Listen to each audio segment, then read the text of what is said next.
Welcome again on the Vintage Aviation News YouTube channels. Back in Opelika and back in, guess what, Florida Air Cargo. Before we go into details, make sure to subscribe to the channels and activate the little bell down here so you'll be notified every time we go live. And make sure to like the video as well. It will really help us a lot. Again, back Florida to a Florida Air Cargo. The video we did a few months ago was very popular. You asked us to do it again, and guess what? It's not a problem for us to come down here and hang out with these guys. But this time around it's going to be a little different. They're going to allow us to fly with them down to the Bahamas, so we're going to watch their operations from loading the cargo and flying down to the Bahamas. Very excited. This C-47 is a D-Day veteran, tow gliders on D-Day, and now still working for a living. So very excited today. Again, thanks for watching. Subscribe to the channel, activate the bell, and come fly with us.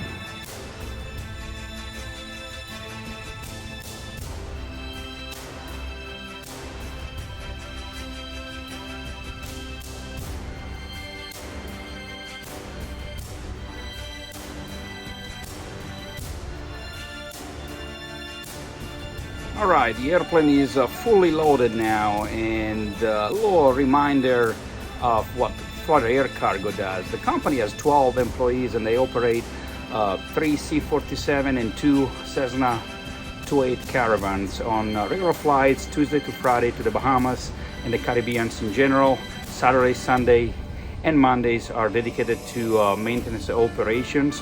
The company has a 135 certificate which permits them to operate throughout the Caribbean, Central America, South America, and United States. Florida Air Cargo primarily works as a freight forwarding company. They do not receive or manage loads. Instead, they specialize in the provision of full airplane charter services to the regular cargo customers. You might be wondering, we are in 2023, why are they still operating C-47, which is 8 years old or older actually? Well, if you ask Sergio Allen, the president of the company, if you watch my video from a few months ago, you might remember what he told us. Essentially he said, well, I haven't found a modern airplane that can carry the amount of payload, which is about 7,000 pounds, for the cost of operation of the C-47. Furthermore, the airplane allowed to operate from short fields, and the Bahamas are known for small and short fields, and the airplane can carry a lot of fuel. Simply put, the C-47 still makes money for its own operators, as the DC-3 made it for the airlines when it was first introduced. So almost 80 plus years later, it's still making money for its operators, although obviously radial engines are an issue because they're not as easily maintainable as a PT6, for example. Those turboprops, DC-3s that you see are called BT-67s that are converted by Basler turbo conversion. But down here, they're still operating old radial engines. So the airplane is full. Keep watching the video because hopefully, well, I'll get to do a little stick time, which I'm excited. If not, I'll just sit in the jump seat and I'll take you along with me. Keep watching.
All right, we just made it to the Bahamas. I hope you enjoyed the flight, and we are just waiting for custom and then the airport workers to unload the airplane. So we'll be on the ground for probably another hour, and we'll talk to both pilots in the meantime. So hope you enjoyed the flight and keep watching. Hi, I'm Yuri. I've been flying here for about a year. This is basically my finishing act of my 40 years airline career. And right after retirement, about 10 days after I retired from flying the 787 for the Israeli Airlines, El Al, I was sitting in the right seat of this baby. And it's been almost a year now, having fun.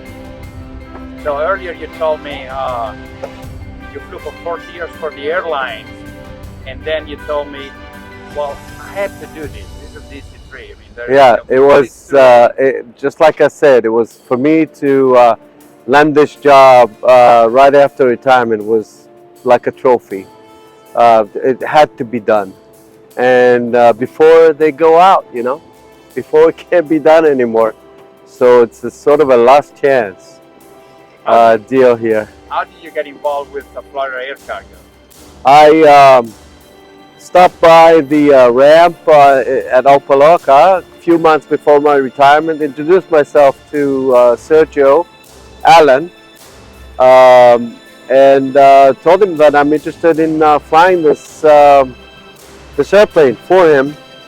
And he asked me if I had some tailwheel experience. I said yes, I do have some.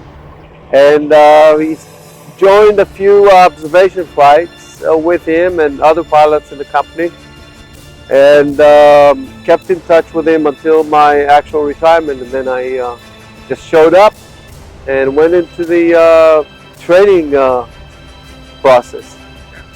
So a lot of guys retire, and you know, they go golfing and they maybe flying their own airplane. What really made you decide to, you know, essentially start another career, because you're a full-time pilot here? It's more like a retiree's career, but I like it. It's flying 3-4 days a week. Sometimes we pull 12-13 hour duty days. But I like it. It's like trucking, really, truck driving.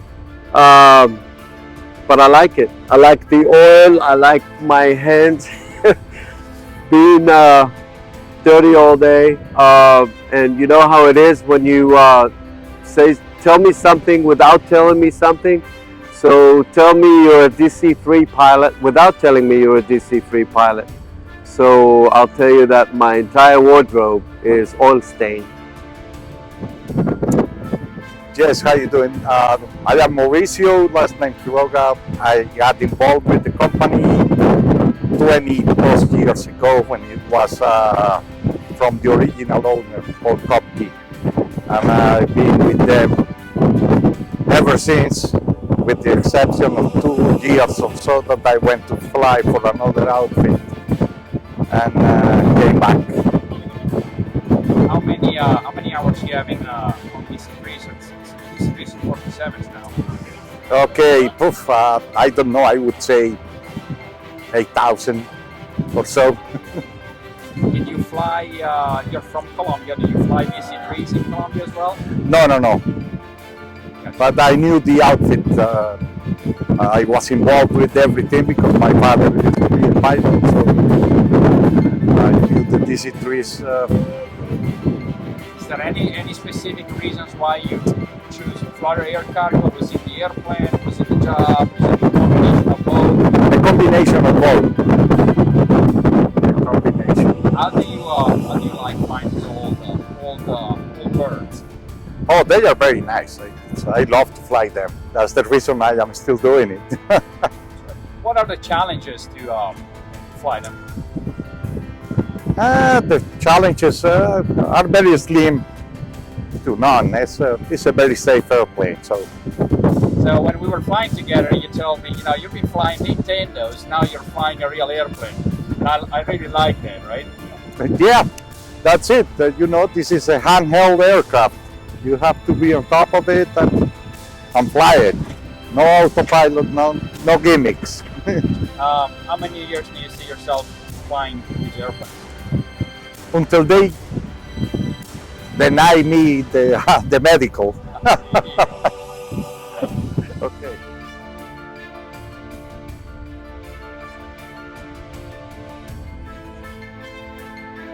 All right, the last pallet is being offloaded, and we're about to get back in the airplane and fly back to Opelika. And that's really how they do business. As you can see, got a bunch of pallets here just offloaded, and they will go to everywhere these merchandising and goods are needed in the Bahamas. So we are about to hop on the plane and go back to Opelika, and we'll see you in a little bit.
say, flies, float, or puffs,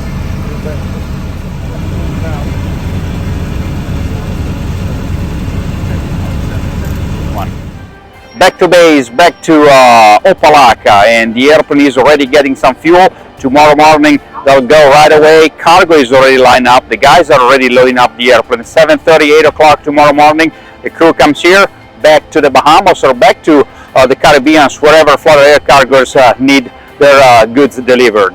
And this wraps up our video for today. And last final thought, the DC-3 made air travel traveling popular, made the airlines profitable, and after 80 plus years is still making money for its operators. So it is believed to be the greatest airplane of all time, and some will argue with that.